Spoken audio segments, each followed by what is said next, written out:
আসসালামু আলাইকুম। আমি ডক্টর এনামুল হাসান সোহেল। আমি এখন চিফ হোমিওপ্যাথি কনসালটেন্ট হিসেবে ডক্টর পলস বাংলাদেশে আছি। আমি আজকে আপনাদের খুব ইম্পোর্টেন্ট একটা বিষয় নিয়ে ডিসকাস করার জন্য এসেছি। আমরা এখন সাধারণত সবাই এই রোগে ভুগতেছি। অস্টিওপোরোসিস বা হাড় ক্ষয়। এটা সাধারণত আগে আমাদের দেখতাম যে 50 আপ মানুষদেরকে প্রবলেমটা হতো। কারণ তারা তাদের হাড় ক্ষয় হতো বয়সের কারণে। কিন্তু এখন আমাদের যেটা হচ্ছে আমরা যেহেতু আ অফিসে অফিস সাধারণত ১০টা থেকে ৬টা আমাদের কোনো সূর্যের আলো পাচ্ছি না। আমাদের ভিটামিন ডি ল্যাক হচ্ছে। আমাদের ফুডের ভিতরে ক্যালসিয়াম, ম্যাগনেসিয়াম থাকছে না। সো আমরা এটা এখন ৪০-৪৫ এর পর থেকেই দেখছি যে হাড় ক্ষয় হচ্ছে, অস্টিওপোরোসিস হচ্ছে। তো এই ট্রিটমেন্ট আমাদের হোমিওপ্যাথিতে খুবই ভালো আছে এবং সেইটারই আমি কিছু কথা বলব। এটা সাধারণত কি কারণে হয়ে থাকে? মেইনলি আমাদের অস্টিওপোরোসিস বিভিন্ন কারণে হয়ে থাকে। তো আমাদের lack of vitamin D, calcium, magnesium এই ৩ টা মেজর কারণ থাকে। সো এটা হওয়ার পরে আমরা হোমিওপ্যাথি ট্রিটমেন্ট করি। তো হোমিওপ্যাথি ট্রিটমেন্টে পেইন কমায়। অনেকের ধারণা যে শুধু অনেকে পেইন কিলার খায়, পেইন কমায়। পেইন কমানোটা সলিউশন না। এই অস্টিওপোরোসিস যে হচ্ছে এটা প্রোটেকশন করতে হবে। দ্যাট মিনস আর ফার্দার যদি কারোর অস্টিওপোরোসিস বা হাড় ক্ষয় 20% বিএমআই টেস্ট করলাম। বিএমআই টেস্ট করে আমরা কি দেখলাম? DEXA স্ক্যান করে দেখলাম যে কারোর হাড় ক্ষয় হয়েছে 20%, সেটা যাতে আর 25% না হয়। অর্থাৎ 20% ই থাকে বাট তার নিচের দিকে যেতে শুরু করে। অর্থাৎ হাড় আরো গঠন করে।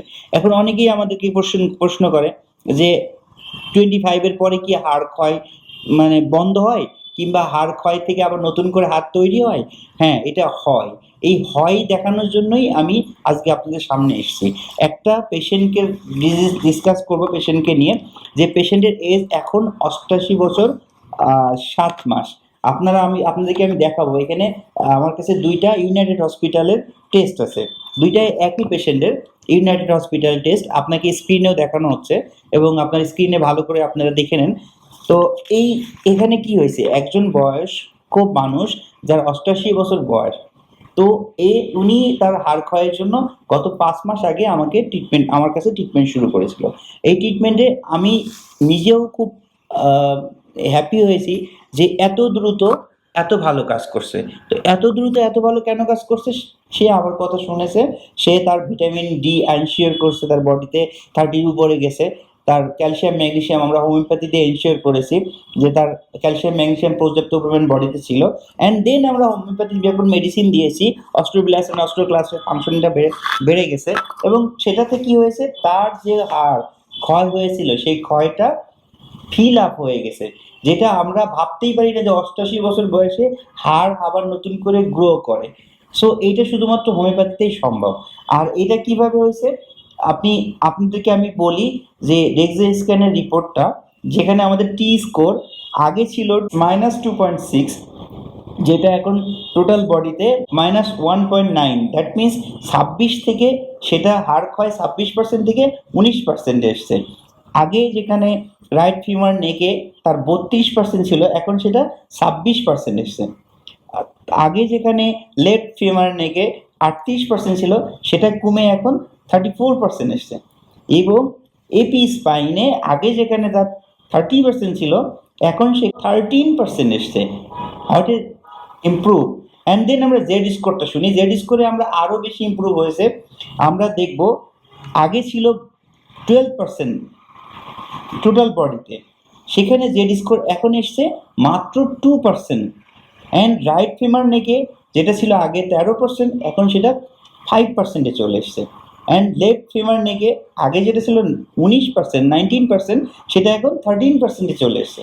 এবং সবচেয়ে বেশি যে ইমপ্রুভটা আমি দেখেছি, আমি নিজেও খুব অবাক হয়ে গেছি। এপি স্পাইনে তার 19% জেড স্কোর ছিল, ক্ষয় ছিল, সেটা এখন কমে মাত্র 1% এ চলে এসছে। তো আমি আশা করি আরো ১ বছরের ভিতরে এটা তার ফুলফিল হয়ে যাবে। সো একজন ৮৮ বছর বয়সের লোকের যদি তার বোন ডেনসিটি ক্ষয়, হাড় অস্টিওপোরোসিস ক্ষয়, বোন ডেনসিটি কমে এই লেভেলে থেকে এইভাবে ইমপ্রুভ করে, সো যাদের আমাদের বয়স 30, 40, 45, 50, তাদের বোন ডেনসিটি আরো দ্রুত গ্রো করবে। সো আমি এইজন্য আপনাদেরকে অবশ্যই বলব, যাদের বোন অস্টিওপোরোসিস হচ্ছে, বডিতে পেইন ফিল করছেন, তারা রেজিস্টার্ড হোমিওপ্যাথ ডক্টরদের সাথে যোগাযোগ করুন এবং ট্রিটমেন্ট নেন। এবং অবশ্যই সেক্ষেত্রে আমার রিকোয়েস্ট থাকবে ডক্টরদের কাছে যেয়ে যাওয়ার আগে আপনি কি করবেন, ৩টা টেস্ট করে নিয়ে যাবেন। একটা হলো serum vitamin D and serum calcium and serum magnesium. কারণ এই ৩টা ব্যালান্স ছাড়া আমরা যতই মেডিসিন দিই না কেন তাদের কোনো ডেভেলপমেন্ট হবে না। সো এই ৩টাকে আগে ব্যালান্সে নিয়ে আসতে হবে, দেন আমরা মেডিসিন দিলে আমাদের এরকম রিপোর্ট পেতে পারি। সো এরপরেও আমরা এখন অস্টিওপোরোসিস নিয়ে বসে থাকার কোনো দরকার নাই, ভয় পাওয়ারও কিছু নাই। আমরা ট্রিটমেন্ট করব। এরপরে আমি আরো অনেক রোগ নিয়ে ডিসকাস করব, ডিজিজ নিয়ে ডিসকাস করব। সো কোনো রকম কোনো প্রবলেম আপনারা ফিল করলে আমাদের সাথে যোগাযোগ করতে পারেন। আমাদের নিচেই নাম্বার দেয়া থাকবে স্ক্রিনে। সো ভালো থাকবেন, সবাই ভালো থাকবেন। আবার দেখা হবে। আসসালামু আলাইকুম।